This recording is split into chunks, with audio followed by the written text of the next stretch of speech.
본격 덕질하는 스토리텔러 스카이도슨트가 추천하는 7월 영화 리스트 알려드릴게요.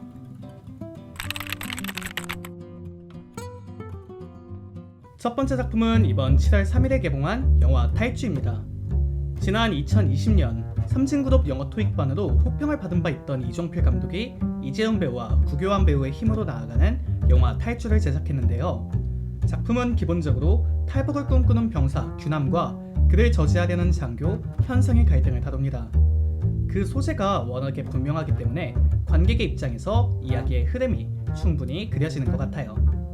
사실 작품을 살펴봤을 때 도망자와 추격자라는 큰 틀의 갈등 구조 외에도 제법 인상적인 갈등 구조가 함께 보입니다.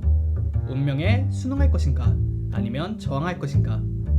북한이 하는 특수한 사회적 배경 속에서 규남과 현상 두 인물은 모두 일종의 운명 속에 갇혀 있습니다. 때문에 정해진 운명을 받아들일 것인지 혹은 자신의 미래를 직접 써나갈 것인지라는 제법 흔할 수 있는 이야기가 흥미로워져요. 최근 들어서 남북관계가 악화된 만큼 한편으로는 더 재밌게 즐길 수 있을 것 같아요. 더불어 작품을 이끌어가는 두 배우, 특히나 드라마 DP에서 탈영병을 추적한 바 있는 구교환 배우의 연기가 관심을 끌고 있죠. 한반도라는 맥락 안에서만 등장할 수 있는 운명과 자유의지의 갈등 구도를 확인하고 싶으시다면 혹은 두 배우가 보여주는 강한 에너지를 느끼고 싶다면 이 작품, 영화 탈주를 꼭 확인해보세요. 두 번째 작품은 이번 7월 3일에 개봉한 영화 퍼펙트 데이지입니다. 아마 지난 칸 영화제 수상작 중 가장 특이한 작품이 아닐까 싶습니다. 독일 출신 빔 벤더스 감독이 제작을 맡고 야쿠조 코지가 주연을 맡은 본 작품은 일본을 그 배경으로 하고 있습니다. 도쿄의 공공 화장실 청소 업무를 하는 히라야마는 잔잔한 일상을 살아가는 인물입니다. 쳇바퀴처럼 보일 수 있더라도 언제나 묵묵하게 또 성실하게 일하는 사람이죠. 작품은 그런 그의 일상을 보여주는 형식입니다. 이때 조금 특이한 변주점이라면 테이프로 듣는 음악, 서점에서의 기억, 필름 속에 담은 햇살의 따뜻함 정도랄까요? 작품에서 큰 사건이 하고는 그의 조카가 찾아오는 것뿐입니다. 그마저도 제법 잘 해결되는 모양새죠. 단조롭게 느껴질 수 있는 이야기지만 어딘가 뭉클한 에너지도 함께 있습니다. 평범하고 지루하게만 보이는 삶의 순간이 문득 너무나 완벽한 나날이 되어가죠. 어쩌면 현대인들에게 있어 큰 마음의 위로가 될 수도 있겠네요. 반복되는 일상에 지쳐가던 사람이라면 혹은 마음의 여유를 되찾고 싶으시다면 칸 영화제가 보증하는 이 작품 퍼펙트 데이지를 추천합니다. 세 번째 작품은 2005년에 개봉했던 영화 지금 만나러 갑니다입니다. 일본 멜로 영화의 정석 중 하나인 지금 만나러 갑니다는 아내의 죽음으로 싱글 데디로 살아가는 타쿠미와 두 사람의 6살 아들 유지의 시점으로 시작합니다. 아내의 빈자리가 크게 느껴지는 아버지죠. 그런데 아내 미오가 의미심장한 말을 남겼습니다. 1년 후 비의 계절에 다시 돌아오겠다고. 그리고 비가 쏟아지던 어느 날 두 사람은 기억을 잃은 미오를 발견하죠. 작품은 기본적으로 판타지의 속성을 가지고 있습니다. 일본 작품에서는 곧잘 느낄 수 있는 소재지만 애틋함과 따뜻함만은 무척이나 선명하게 살아있죠. 운명적이면서도 낭만적인 결말 또한 관객들의 눈물을 자아내기에 충분합니다.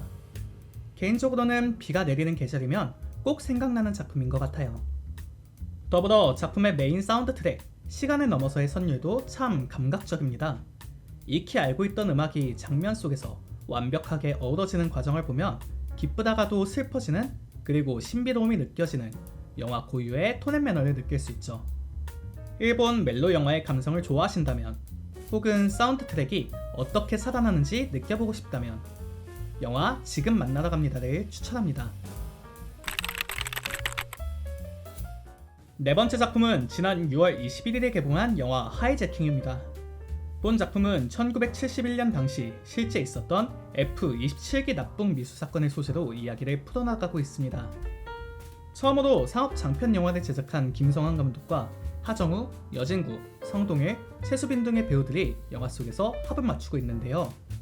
영화 하이제킹은 기본적으로 비행기를 납치해 북으로 가려는 용대와 어떻게든 무사히 비행기를 착륙시키려는 기장 규식 그리고 부기장 태인의 갈등 구조를 보여줍니다. 이때 각자 인물의 과거를 보여주며 평면적일 수 있는 이야기에 입체성을 더하죠. 사건 본연에 집중하는 작품인 만큼 실제 사건이 어떻게 진행되었는지 알아보는 것도 영화를 즐기는 새로운 방법이 되겠네요. 단지 기장 및 승무원과 납치범의 측면 외에도 비행기에 탑승한 승객들이 느끼는 감정선 역시 느껴볼 수 있겠습니다. 또한 앞서 언급했던 것처럼 하정우 배우와 여진도 배우 등 주연 배우들의 에너지도 확인해보세요. 어떻게 보면 전형적인 한국 영화일 수 있습니다. 충분히 예측 가능한 이야기이기 때문에 익숙한 맛이라고 할 수 있죠. 하지만 실제 역사를 바탕으로 진행되는 높은 몰입감과 긴장감을 만나보고 싶으시다면 이 작품 하이제킹은 어떠신가요? 마지막 작품은 지난 6월 26일에 개봉한 영화 핸섬 가이즈입니다. 지금 영화관에서 볼 수 있는 작품 중 가장 복병으로 평가받는 영화입니다. 영화 터커 앤 데일 vs 이브를 리메이크한 본 작품은 오컬트와 코미디가 섞인 독특한 B급 감성을 내세우고 있습니다. 원작의 경우 슬래셔물의 특성이 강하지만 비교적으로 해당 장르가 익숙지 않은 우리나라의 환경에서는 오컬트적 성격이 들어가 나름대로 진입장벽을 낮추고 있죠. 덕분에 웃으면서 보기에는 딱 좋은 그런 코미디 영화가 되었다는 의미입니다. 본 작품에서는 이성민 배우와 이희준 배우가 주연을 맡고 있는데요. 그들이 보여주는 신선한 코미디 연기가 관객들에게 호평을 받기도 했습니다. 더불어 범죄도시 시리즈로 익숙해진 장지환 배우가 큰 웃음을 선물하기도 하죠.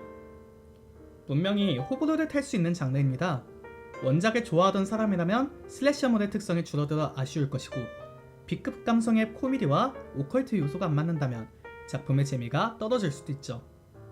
하지만 해당 감성들의 재미를 느끼고 무더위에 딱 어울리는 오싹한 코미디를 만나고 싶다면 이번에 개봉한 영화 핸섬 가이즈를 극장에서 꼭 확인해보세요. 이렇게 7월의 영화 리스트를 소개해드렸습니다. 마음에 끌리는 영화가 있으셨나요? 오늘의 소개는 여기서 마치고 여러분에게 도움이 될 콘텐츠들과 함께 다시 찾아오겠습니다. 시청해주셔서 감사합니다.